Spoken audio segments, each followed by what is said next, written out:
Buenos días, hermanos. Qué bendición un domingo más encontrarnos, compartir la palabra del Señor. Qué asombroso es la obra que hizo el Señor, ¿verdad? Y esa ordenanza, ese símbolo que nos dejó de la Santa Cena para que pensemos que su cuerpo fue partido por nosotros. Es algo muy fuerte también de pensarlo. Hablábamos ahora con unos jóvenes. El cuerpo de Él fue partido por nosotros. Eso es un precio muy grande. Es una obra muy fuerte, como para que vivamos una vida como si nada, ¿verdad? El único Hijo de Dios se dejó partir por nosotros. Amén. Qué bendición esto. Vamos a orar para que el Señor nos guíe en esta mañana.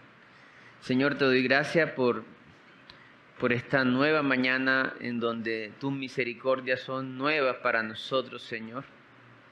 Ayúdanos, Señor, a que esta palabra penetre en nuestros corazones, Señor. Produzca frutos dignos de arrepentimiento, Señor, para acercarnos a ti, Señor, y ser llenos de tu Espíritu Santo. Señor, te pido que sea tu Santo Espíritu usando esta palabra en cada uno de nosotros, Señor, para gloria tuya, Señor, en el nombre de Jesús. Amén. Bueno, hermanos, entonces como veníamos estamos estudiando el libro de Génesis. Ya vamos por el capítulo 43, la historia de José. Un poquito para acordarnos lo que se predicó la vez pasada. Se predicó cuando Jacob empezó a soltar a su ídolo, cuando Jacob empezó a arrepentirse. Y esta porción de la palabra trata también de algo parecido, ese camino, ese comienzo de la reconciliación entre José y su familia, que es un símbolo de la reconciliación que hizo el Señor con nosotros. Entonces, a este sermón yo lo titulé El comienzo de la reconciliación. Está en Génesis. Es lo que vamos a estudiar hoy. Génesis capítulo 43, del verso 16 al 34. Vamos a leer. Y vio José a Benjamín con ellos y dijo al mayordomo de su casa: lleva a casa a esos hombres y degüelle una res y prepárala, pues estos hombres comerán conmigo al mediodía. E hizo el hombre como José dijo y llevó a los hombres a casa de José. Entonces aquellos hombres tuvieron temor cuando fueron llevados a casa de José y decían: por el dinero que fue devuelto en nuestros costales la primera vez nos han traído aquí para tendernos lazo y atacarnos y tomarnos por siervos a nosotros y a nuestros asnos. Y se acercaron al mayordomo de la casa de José y le hablaron a la entrada de la casa y dijeron: ay, Señor nuestro, nosotros en realidad de verdad descendimos al principio a comprar alimentos. Y aconteció que cuando llegamos al mesón y abrimos nuestros costales, he aquí el dinero de cada uno estaba en la boca de su costal, nuestro dinero en su justo peso. Y lo hemos vuelto a traer con nosotros. Hemos también traído en nuestras manos otro dinero para comprar alimentos, más alimentos. Nosotros no sabemos quién haya puesto nuestro dinero en nuestros costales. Él les respondió: paz a vosotros, no temáis, vuestro Dios y el Dios de vuestro Padre os dio el tesoro en vuestros costales. Yo recibí vuestro dinero, o sea, no se preocupen. Y sacó a Simeón a ellos y llevó aquel varón a los hombres a casa de José y les dio agua y lavaron sus pies y dio de comer a sus asnos. Y ellos prepararon el presente entre tanto que venía José a mediodía, porque habían oído que allí habrían de comer pan. Y vino José a casa y ellos le trajeron el presente que tenían en su mano dentro de la casa y se inclinaron ante él hasta la tierra. Entonces les preguntó José cómo estaban y dijo, vuestro padre, el anciano que dijiste, ¿lo pasa bien? ¿Vive todavía? Y ellos respondieron, bien va a tu siervo nuestro padre, aún vive. Y se inclinaron e hicieron reverencia. Y alzando José sus ojos, vio a Benjamín, su hermano, hijo de su madre, y dijo, ¿es este vuestro hermano menor de quien me hablasteis? Y dijo, Dios tenga misericordia de ti, hijo mío. Entonces José se apresuró porque se conmovieron sus entrañas a causa de su hermano y buscó dónde llorar. Y entró en su cámara, o sea, en su cuarto, y lloró allí.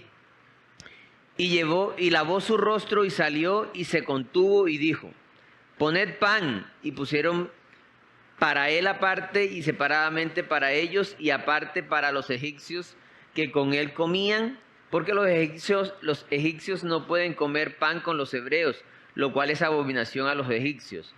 Y se sentaron delante de él el mayor conforme a su primogenitura y el menor conforme a su menor edad, y estaban aquellos hombres atónitos, mirándose el uno al otro. Y José tomó viandas de delante de sí para ellos, mas la porción de Benjamín era 5 veces mayor que cualquiera de las de ellos, y bebieron y se alegraron con él. Amén.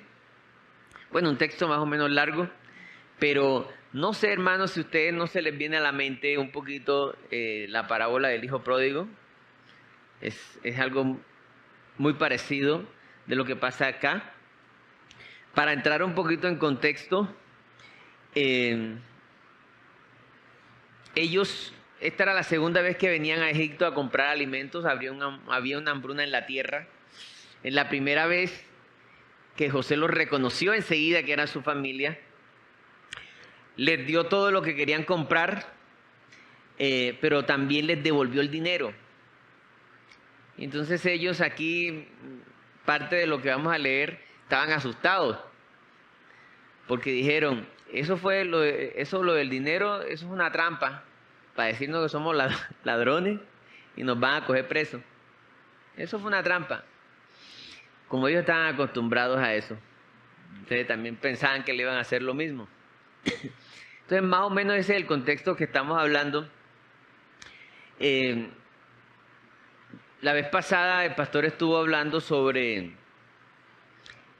que Jacob tenía como ídolos a sus hijos nacidos por Raquel, perdón. Entonces, porque era la mujer que él había amado, ¿sí? No Lea. Entonces los demás hermanos tenían muchos celos por eso. Y había una confrontación, había una división familiar, y de eso ya hemos hablado, a causa de estas preferencias. Entonces, el único hijo que le quedaba, según él, de parte de Raquel, era Benjamín. Y él no se quería desprender porque ya se me llevaron estos a José y ahora se me van a llevar a Benjamín y voy a quedar sin hijos. Para él, según eso, los únicos hijos que valían eran ellos dos. Imagínense el dolor para los demás hijos, ¿no? Entonces había un conflicto familiar muy grande, habían rencillas, habían resentimientos, pero en ese momento Jacob, a causa de las circunstancias que Dios propició, tuvo que entregar ese ídolo al Señor, que era su hijo. Y eso fue lo que vimos la vez pasada. Entonces vemos ahí cómo Dios está propiciando el arrepentimiento de toda esa familia que había sufrido tanto por las mentiras, por los engaños, por las preferencias. Toda una generación haciendo pecado, tratando de matarse entre sí, haciéndole daño a los demás a causa de todo este contexto familiar. Entonces, como les venía diciendo, al texto de hoy, al sermón, yo lo titulé El comienzo de la reconciliación. Como primer punto tenemos el arrepentimiento nos acerca a Dios, que es lo que vemos en el verso 16 y 17. de Génesis 43 dice, y vio José a Benjamín con ellos. Ahora, ¿por qué arranca diciendo eso? Porque José, la primera vez que ellos llegaron a comprar, les puso una condición. ¿Sí? Les dijo, ustedes son espías, para que me demuestren si no son espías. Entonces ustedes van a dejar a uno de los hermanos aquí preso y los demás se van a ir a buscar al otro hermano que ustedes dicen que tienen, para ver si ellos de verdad estaban diciendo la verdad. Entonces ese otro hermano era Benjamín, al que Jacob no quería soltar.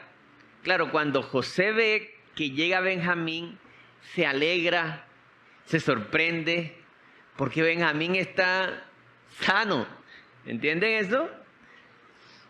Ellos saben que su papá los quiere poquito. Y en esta ocasión se presenta una situación parecida como con José. Ellos caminaron de su tierra a Egipto con ese otro hijo que es considerado hijo por su papá y que hace que su papá los rechace a ellos. Bien podían ellos hacer otra treta. También podían matarlo, venderlo y buscar un hijo sustituto para hacerlo pasar por Benjamín. Porque ellos no sabían que ese líder era José, no sabían que era su hermano. Entonces, José sabía de la preferencia que tenía Jacob por los hijos de Raquel y de lo tramposos y mentirosos que eran sus hermanos. Pero los hechos que ahora está observando en ellos son frutos de arrepentimiento. Volvieron por Simeón y trajeron a Benjamín sano a ellos. Están mostrando esta familia que era, estos hermanos que eran capaces de dejar morir a un hermano, están mostrando sacrificio y amor real por sus hermanos a pesar de ese conflicto familiar que había. José, al ver a su hermano Benjamín que viene sano y lo traen ellos, eso produce una alegría en José, ¿sí? Porque ya está viendo un comportamiento diferente en esa familia, en sus hermanos. Cumplieron. Llegó Benjamín sano y salvo, y miren lo que dice el texto. Y vio José a Benjamín con ellos y dijo al mayordomo de su casa, miren, lleva a casa a esos hombres, ya no solo en el palacio, sino ya lo hacen cercano a él.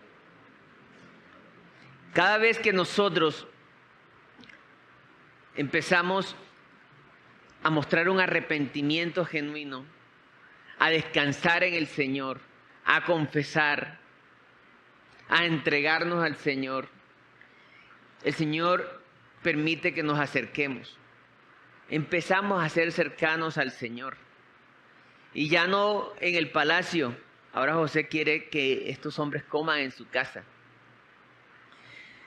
Lleva a casa de esos, verso 16, lleva a casa de esos hombres y degüella una res y prepárala, pues esos hombres comerán conmigo al mediodía. Entonces vemos nosotros cómo todas esas circunstancias que Dios está permitiendo en esta familia está produciendo arrepentimiento, hermanos. Y sabe que eso es lo que Dios obra en nosotros. No sé aquí los testimonios de los que estamos aquí, pero casi siempre Dios propicia una situación, como la propició en esta familia, para guiarnos al arrepentimiento.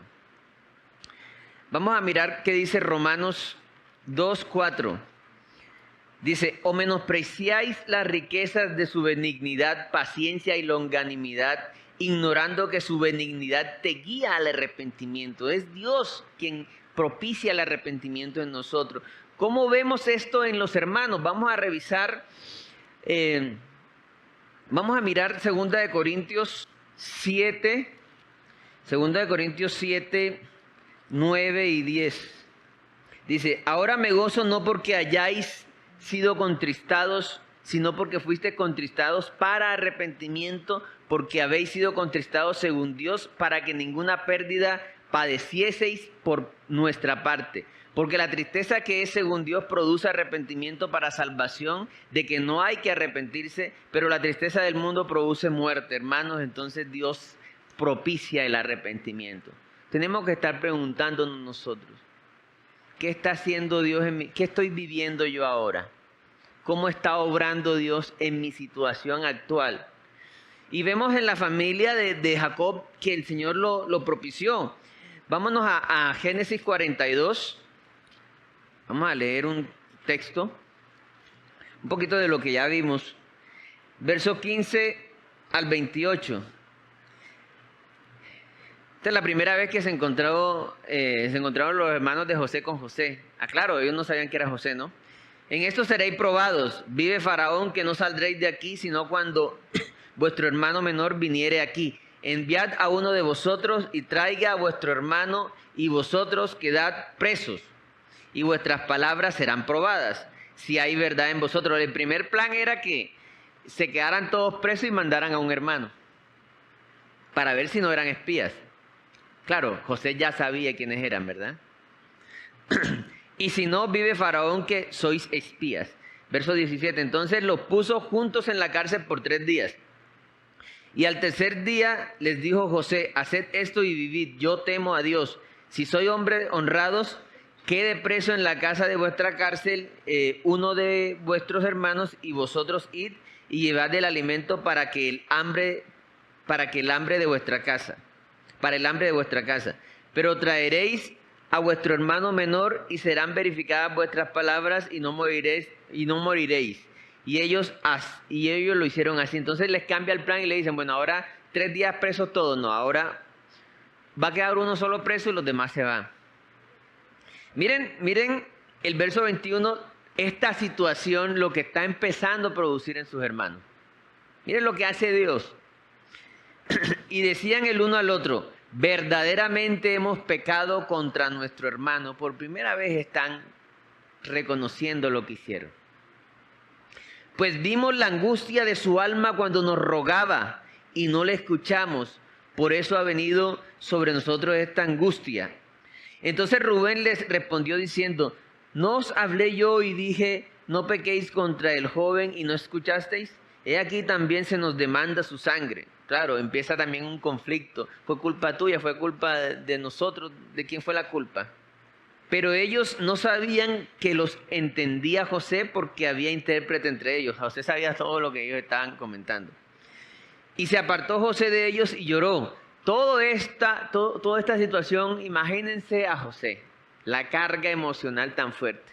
Pero ya Dios había tratado a José y le había mostrado que Dios es soberano y que todo lo estaba permitiendo para bien.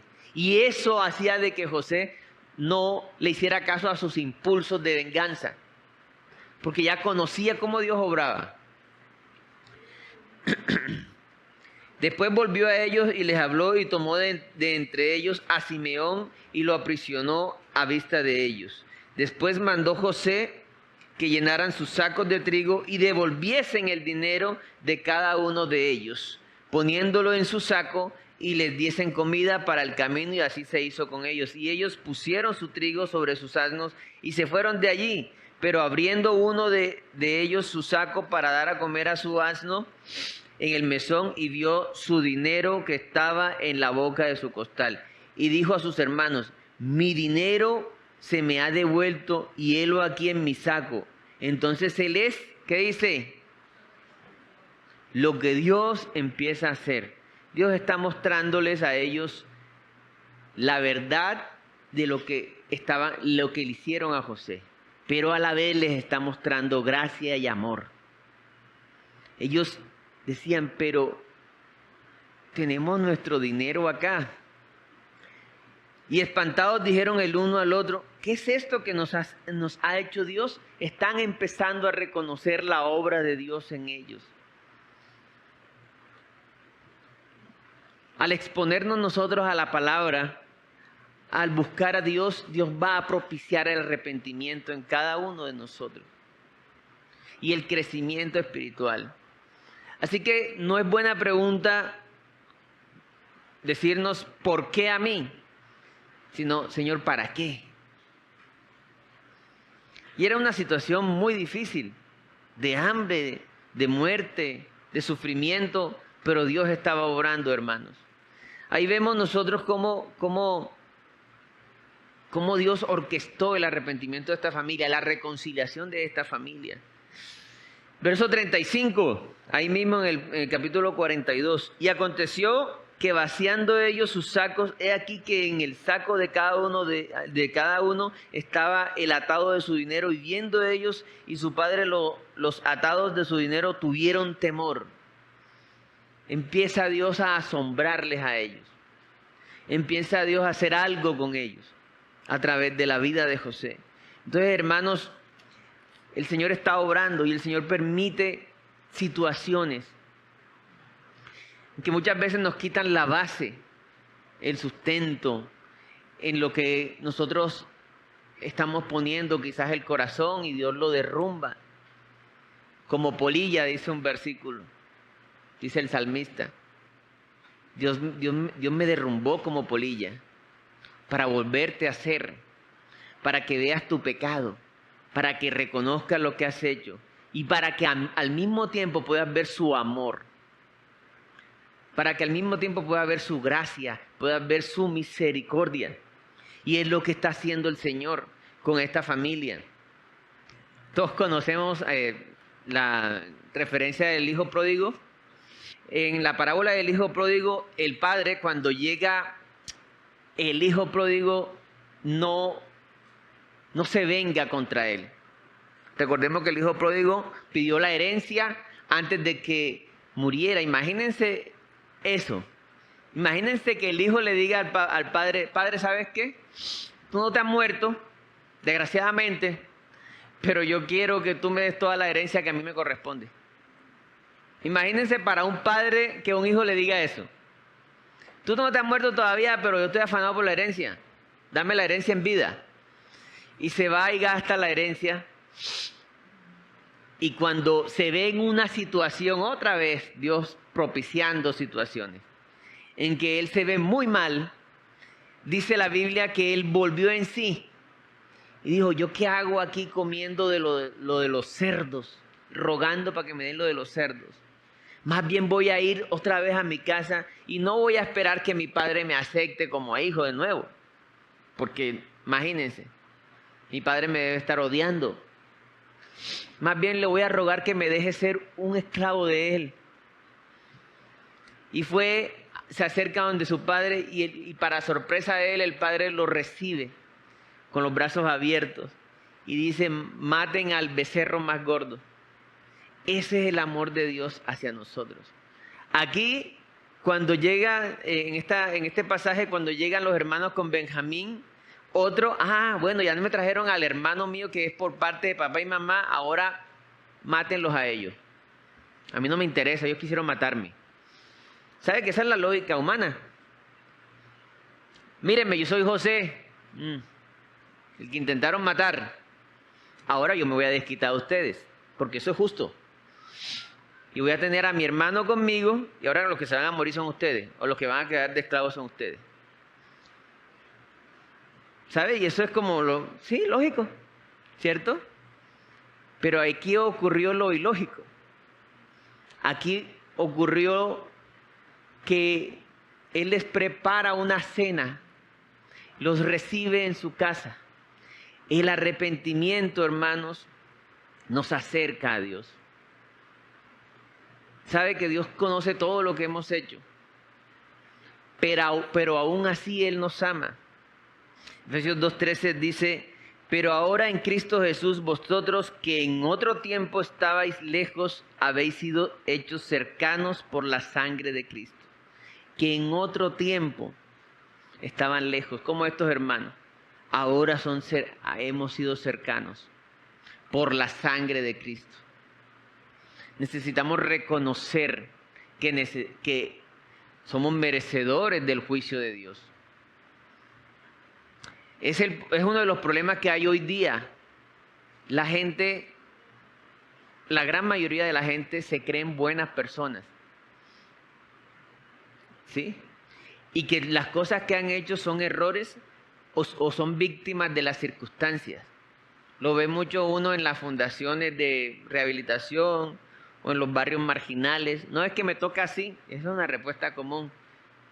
Mi papá me abandonó, mi mamá es drogadicta, pasó esto, entonces a mí me toca. O sea, en otras palabras, ellos están diciendo, yo soy buena gente y toda esta maldad es producto de lo que me ha pasado. Ellos no son culpables. Sí, me toca pagar ante la ley, pero yo no soy mala gente, a mí me ha tocado hacer eso. Entonces, la mayoría de la gente en el fondo se sienten buena gente.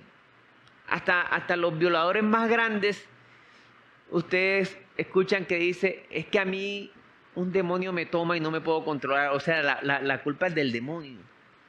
Pero él es buena gente. Él es otra víctima.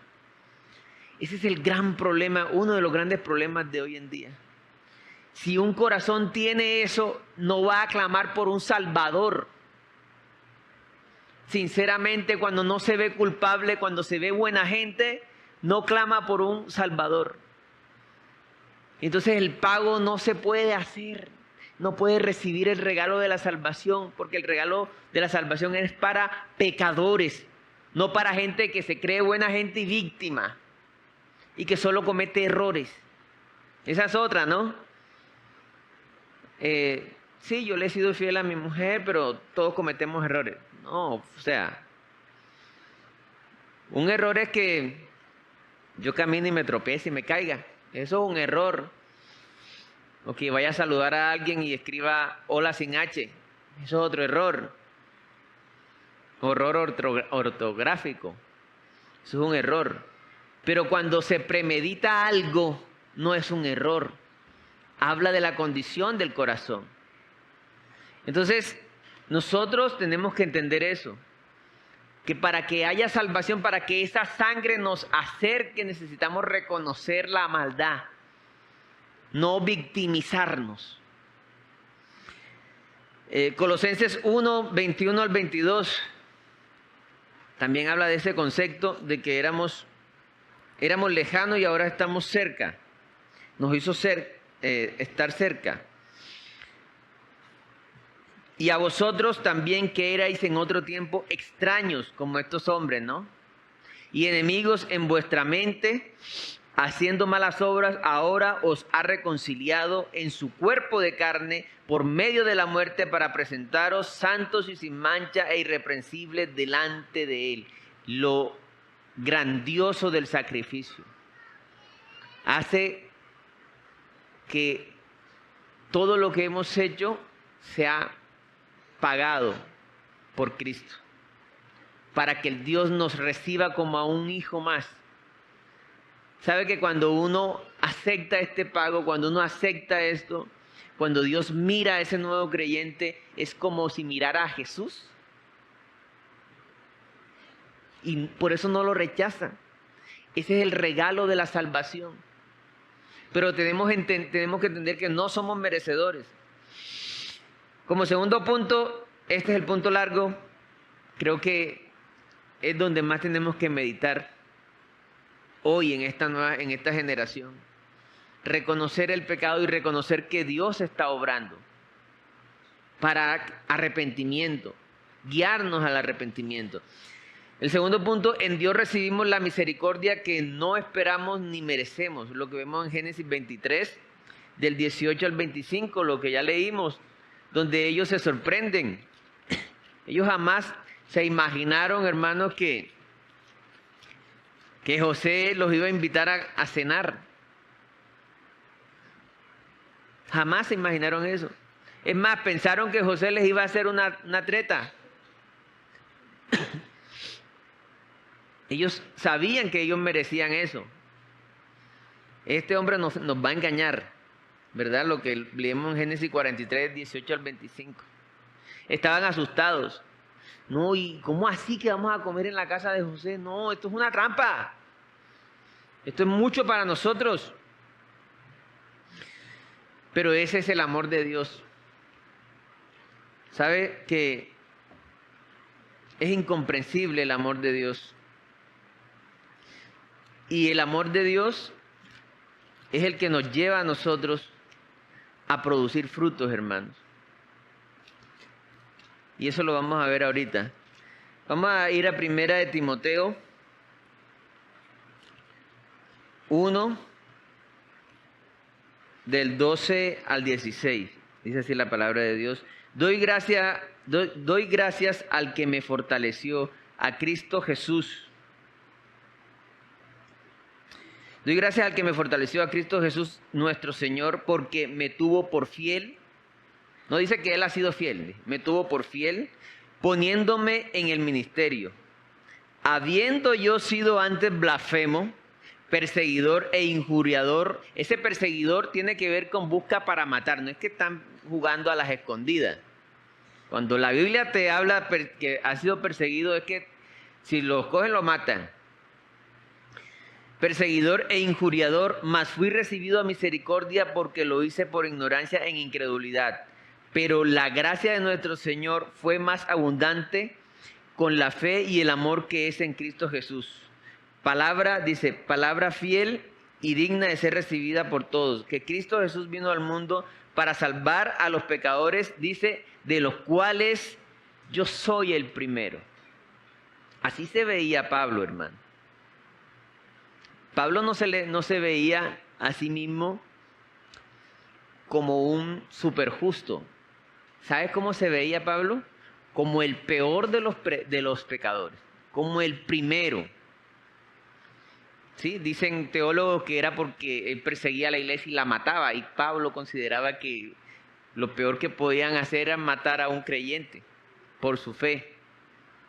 Pero por esto fui, verso 16, pero por esto fui recibido a misericordia, para que Jesucristo mostrase en mí el primero toda su clemencia, para ejemplo de los que habrían de creer en Él para vida eterna. Por tanto, al Rey de los siglos, inmortal, invisible, al único y sabio Dios, sea honor y gloria por los siglos de los siglos. Amén. Este mandamiento, hijo Timoteo, te encargo para que conforme a las profecías que se hicieron antes en cuanto a ti, milites por ellas en buena milicia. Entonces, aquí Pablo está diciendo, mira, yo que fui recibido a misericordia, siendo el peor de los pecadores, Dios mostró misericordia por mí, ¿cuánto más al resto de ustedes? Entonces, cuando comprendemos el amor de Dios, empezamos a producir fruto. Pablo no se esperó que Dios tuviera tanta misericordia con él, primero de los pecadores. Lo vemos mucho en la palabra de Dios. Vámonos a Juan 8. Este es un pasaje bastante conocido. Juan 8:10. El pasaje de la mujer adúltera sorprendida, ¿no? Que iban a apedrear. Luego que Jesús les dice, el que esté libre de pecado, que tire la primera piedra, dice el verso 10, enderezándose Jesús y no viendo a nadie sino a la mujer, le dijo, mujer, ¿dónde están los que te acusaban? ¿Ninguno te condenó? Ella dijo, ninguno, Señor. Entonces Jesús le dijo, ni yo te condeno, vete y no peques más. ¿Sabes que el único que podía condenarla a ella era Cristo? Y si lo hacía justamente, porque la ley decía eso, que si eran encontrada en adulterio debía morir. Pero cuando Jesús confronta a todos, bueno, pues listo. Si ustedes no hicieron nada de lo que ella ha hecho, nunca, entonces tírenla. Y toditos desde el más viejo, porque tenía más pecados, fueron soltando la piedra y se fueron. Quizás pensarían de que, uy, este como que sabe que yo también hice lo mismo que ella. Y se fueron. Y el único que podía matar la punta de piedra le dijo, ¿sabes qué? Yo no te condeno. En Cristo recibimos una misericordia. En Dios recibimos la misericordia que no esperábamos. Estos hombres no esperaban que fueran recibidos por este hombre, el segundo más importante de ese imperio, en su casa a comer. No lo comprendían. No lo entendían. ¿Sí? Pero ya Dios se los estaba mostrando cuando les llegó el dinero. Les devolvieron el dinero. Y ellos se sorprendían de esto.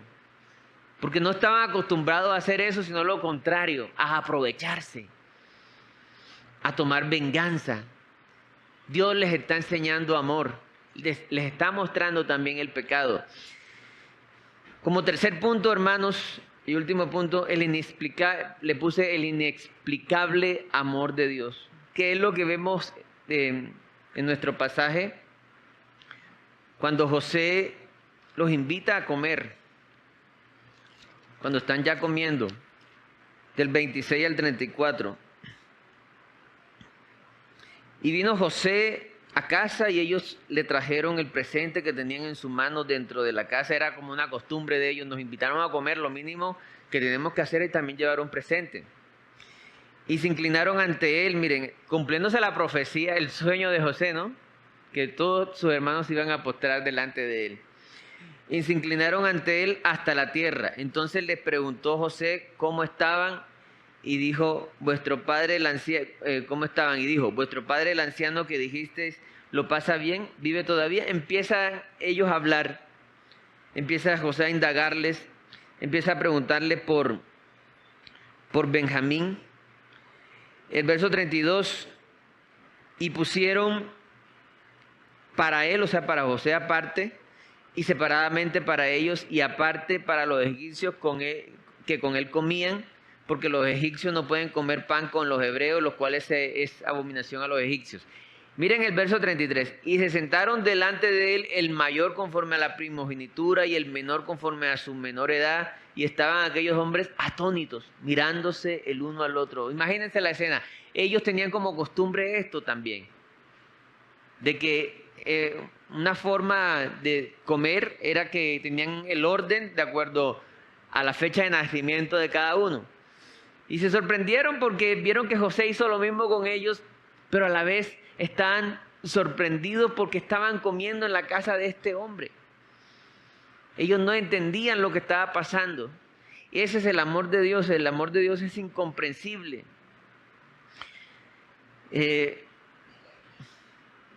Cuando nosotros recibimos salvación, es algo que pasa. Es un amor que sobrepasa el entendimiento. Es un amor que nos muestra que ¿por qué Él hizo eso por mí? ¿Por qué me ama si yo soy tan malo? ¿Por qué me ama si yo soy tan malo?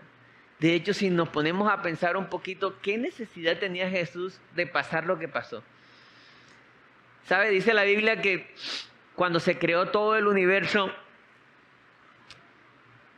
desde antes de todos los tiempos, Dios y su Hijo eran uno siempre. Uno. Y en un momento en la historia, Dios Padre le dio la espalda a Dios Hijo. Imagínense lo duro que debió de ser para Cristo eso. Lo que estaba hablando el hermano Ernesto hace poquito. Es algo incomprensible y muy grande. Jesús no tenía necesidad de venir aquí a morir por nosotros. ¿Sabe qué era lo que normalmente cuando usted fabrica algo y le sale malo, lo que hace es dañarlo y volver a hacer otro? Sí, lo lógico que hubiese podido hacer el Señor es acabar con todos nosotros y punto. Entonces es incomprensible eso, es muy grande lo que el Señor hizo por nosotros. Y lo declara la Escritura. Miremos Efesios 2, del 3 al 6. Dice así la palabra, entre los cuales también todos nosotros vivimos en otro tiempo en los deseos de nuestra carne, haciendo la voluntad de la carne y de los pensamientos. Y éramos por naturaleza hijos de ira, lo mismo que los demás. Miren ahora el verso 4. Pero Dios, que es rico en misericordia, por su gran amor con que nos amó, aún estando nosotros muertos en pecado, sabe que Dios nos amó aún cuando tú detestabas a Dios. Dios nos ama a pesar de que no le amemos. Dios nos ama a pesar de que no le amemos. Porque Él es Dios y Él no cambia. Dice el verso 5, aún estando nosotros muertos en pecado, nos dio vida juntamente con Cristo, por gracia sois salvos. Y juntamente con Él nos resucitó y asimismo nos hizo sentar en los lugares celestiales con Cristo Jesús. Amén. Entonces, ese gran amor que el Señor tuvo con nosotros es inexplicable. Miremos lo que dice Efesios 3, del 19 al 21. Dice, y de conocer el amor de Cristo que excede a todo conocimiento, para que seáis llenos de toda la plenitud de Dios. Dice que excede a todo conocimiento. El amor del Señor es inexplicable, porque no se puede explicar que un Dios tan grande muera, se sacrifique a su Hijo por gente que lo rechaza, por gente que está viviendo para sí misma, que no lo tiene en cuenta. Eso no se puede explicar. Por eso dice la Biblia, ese amor es inexplicable. Ahora, ese amor tan grande a nosotros nos hace producir fruto. Porque el Evangelio es un regalo, la salvación es un regalo. Pero cuando tú recibes ese amor te lleva a producir fruto. Por eso dice la Biblia que por los frutos os conoceréis. No es posible que alguien se encuentre con Dios y siga siendo el mismo. A veces conocemos a gente importante. Uy, la vez que conocí a sutanito. Y se acuerda toda la vida, ¿no? Ahora, ¿cuánto más si alguien conoció a Dios? Si alguien dice que conoció a Dios, se le tiene que notar. Y eso sí o sí produce frutos. Entonces, si uno quiere ver si alguien es creyente, hay que mirar si persevera. Y hay que mirar cómo esa persona está produciendo frutos. No digo que de un día a otro va a dejar de pecar. Pero sí que el pecado le va a saber diferente. Que va a detestar el pecado. Que va a buscar purificarse. Que va a buscar remediar. Que se sacrifica. Que pone la cabeza cuando tiene que poner la cabeza. Si se me permite la expresión. Entonces miren lo que pasó vamos a Lucas 19 del 1 al 10. Esta es la historia de Zaqueo, es una historia corta. Dice, habiendo entrado Jesús en Jericó, iba pasando por la ciudad. Y sucedió que un varón llamado Zaqueo, que era jefe de los publicanos y rico, atención que los publicanos eran considerados terribles, porque el trabajo del publicano era cobrarle los impuestos a sus compatriotas para darle esa plata a los romanos. Ahora, imagínense cómo eran de detestados. Y a veces cobraban más de lo que habían que cobrar para que ellos quedarse con plata. Y sucedió que un varón llamado Zaqueo, que era jefe de los publicanos y ricos, procuraba ver quién era Jesús, pero no podía a causa de la multitud, pues era pequeño de estatura. Y corriendo delante, subió a un árbol sicomoro para verle. Es bueno saber qué especie de árbol es ese, ¿no? Porque había de pasar por allí. Cuando Jesús llegó a aquel lugar, mirando hacia arriba, le vio y le dijo, Zaqueo, date prisa, desciende porque hoy es necesario que pose yo en tu casa. Entonces él descendió a prisa y le recibió gozoso. Al ver esto, todos murmuraban diciendo que había entrado a posar con un hombre pecador. Entonces Zaqueo, puesto en pie, dijo al Señor, he aquí, Señor, miren lo que produce el amor. La mitad de mis bienes doy a los pobres, y si en algo he defraudado a alguno, se lo devuelvo cuadruplicado. Jesús le dijo, hoy ha venido la salvación a esta casa, por cuanto él también es hijo de Abraham, porque el Hijo del Hombre vino a buscar y a salvar lo que se había perdido. Aquí tenemos un ejemplo de cómo el amor produce fruto. En ningún momento Jesús le dijo, tú eres esto y tú eres lo otro. Él fue confrontado al ver el amor del Señor. Imagínense que había una multitud. Porque el Señor no se fue con uno de esa multitud. ¿Saben que hay algo en Zaqueo? Que Zaqueo se esforzó a conocer a Cristo. Se esforzó en buscarle, en verle. Y Jesús no tomó en cuenta su pecado, sino su actitud. Porque por el pecado de Zaqueo, Jesús iba a morir. Entonces, el problema es la actitud que tenemos con respecto a Dios. ¿Quién sabe si ese árbol era muy grande y la integridad física de Zaqueo peligraba, pero a él no le importó eso. Él solo quería verlo. Y en medio de la multitud, Jesús sabía eso y lo miró. Hoy voy a tu casa. ¿Cómo se sentiría ese hombre? ¿Cómo se sentiría ese hombre? ¿Por qué no va a una de las casas de los fariseos, que son los santos, entre comillas, de acá? Los buena gente. Va a entrar a mi casa, que soy un pecador. El amor de Dios es inexplicable, pero el amor de Dios produce fruto. Así le pasó a la mujer samaritana. No le importó la fama que tenía ella de mala mujer, por decirlo de una manera amable, y dejó lo que estaba haciendo y fue a predicar el evangelio a su pueblo. Mucha vergüenza, porque había tenido muchos maridos y con el que estaba ahora no era marido de ella. Tanta vergüenza tenía esa mujer que iba a sacar agua al mediodía con el sol fuerte para que nadie la viera. Imagínense cómo estaba ella.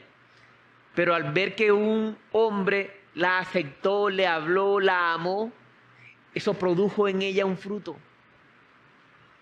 Y no le importó nada, sino fue y predicó. Entonces, el amor de Dios es inexplicable y produce fruto. Pasó también no lo vamos a leer, pero ustedes pueden buscarlo en la palabra. Está en Juan 12, del 1 al 3. Cuando ese famoso pasaje, cuando María es la hermana de Lázaro, María y Marta, la hermana de Lázaro, Lázaro el que resucitó el Señor.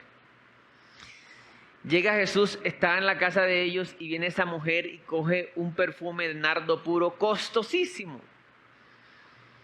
Ahora, voy a hacer la aclaración, un perfume es diferente a una colonia de las de hoy, ¿verdad? Esos perfumes eran hechos de manera natural, con especias, y eran muy costosos, ¿sí? No eran químicos como ahora. Entonces tenía un valor muy grande. Y esa mujer llega a Jesús y esa mujer coge y quiebra ese frasco y le enjuaga a Jesús los pies, se rinde a él. Y uno dice, wow, dice, ¿cierto? Qué adoración la de esta mujer. Pero si nosotros leemos un capítulo anterior, vemos lo que había pasado antes. Dios produjo eso en ella. ¿Cómo? Cuando el Señor resucita a Lázaro, ellas estaban incrédulas. Y se arrodillaron cuando vieron a Jesús ya después que Lázaro hedía. Y María fue y se le arrodilló y le hizo un reclamo. Si tú hubieses venido antes, mi hermano no estaría muerto. O sea, te queremos, Jesús, pero ahí sí la embarraste. Lázaro es amigo de nosotros. Y tú has sanado un montón, y se lo dijeron los judíos alrededor. Este que sana tanto no fue capaz de sanar a su amigo. Y se arrodillaban. No, hubieses venido antes. Haciéndole reclamo, incredulidad. Cuando Jesús, a pesar de la incredulidad de ellas y de la desconfianza y del reclamo, le resucita al hermano, ¿qué pasaría en ese corazón de María? Imagínense cómo estaba esa mujer. Este hombre, al cual yo le hice reclamos, al cual yo tenía incredulidad y que él conocía mi incredulidad, aún así resucitó a mi hermano.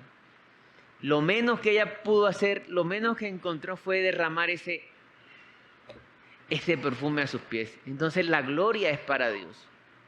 Quien produjo eso en María fue el mismo Señor. Y para terminar, hermanos, vamos a leer primera de Juan 4:10. Dice así la palabra: en esto consiste el amor. Oído, no en que nosotros hayamos amado a Dios. Porque mucha gente dice, es que yo amo a Dios. No, eso no consiste en el amor. Nadie ama a Dios que se levanta un día y dice, hoy voy a amar a Dios. Eso no existe. Miren lo que dice, sino en que Él nos amó a nosotros y envió a su Hijo en propiciación por nuestros pecados. Ahí mismo, primera de Juan 4:19, dice, mire lo que dice, nosotros le amamos a Él porque Él nos amó primero. Nadie ama a Dios si primero no experimenta el amor de Dios. Amén. No, nadie se puede gloriar de que ama a Dios, sino que primero recibe de Él.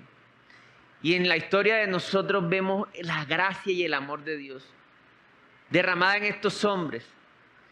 Así mismo pasa con nosotros. Y así mismo comienza la relación con el Señor. ¿Se han puesto a pensar en eso? Dios nos ama a pesar de nosotros. Nosotros no hemos hecho nada para que Dios nos ame, sin embargo, Dios nos ama. Entonces, ¿qué debemos de hacer? Primeramente, conocerle, ¿verdad? Conocer su amor. Y ese amor nos guía al arrepentimiento. Y ese amor nos lleva a creerle, nos lleva a confesar, nos lleva a producir fruto. Pero todo está como en la actitud de Zaqueo, como en la actitud de estos hermanos que por fin fueron y dieron la cara, hicieron las cosas, y más adelante veremos cómo ya cambia en ellos la actitud, porque Dios trabaja en el corazón. Así que la actitud de nosotros, Dios también está trabajando en esa actitud, para ver qué pasa ahí, para buscar frutos dignos de arrepentimiento. Amén. Entonces, ¿qué vamos a hacer con esta palabra? ¿Vamos a quedarnos igual? ¿O vamos a buscar a buscar experimentar el amor de Dios? A buscar en su palabra la misericordia, el amor que Él tiene hacia nosotros. Amén. Vamos a orar. Señor, te doy gracias por esta palabra. Yo te pido, Señor, que nos permita, Señor, creerla, Señor, atesorarla. Que a pesar de las circunstancias, Señor, tengamos esa actitud de sinceridad, Señor, como por fin la tuvieron los hermanos de José, que a pesar de los pecadores empezaron a tener una actitud diferente. Y sabemos que tú propicias eso, Señor. Gracias por cada circunstancia que estamos viviendo en esta hora, Señor, en este momento. Ayúdanos a ver lo que tú quieres hacer con nosotros en cualquier sufrimiento que estemos pasando. Ayúdanos a tener esta actitud, Señor, de querer estar cerca de ti, porque en esa medida es que tu luz alumbrará nuestros ojos, nos llevará a un arrepentimiento genuino y podremos experimentar tu amor, Señor, y ese amor producirá en nosotros fruto y seremos testigos tuyos y seremos útiles, Señor, para esta humanidad caída. En el nombre de Jesús, amén.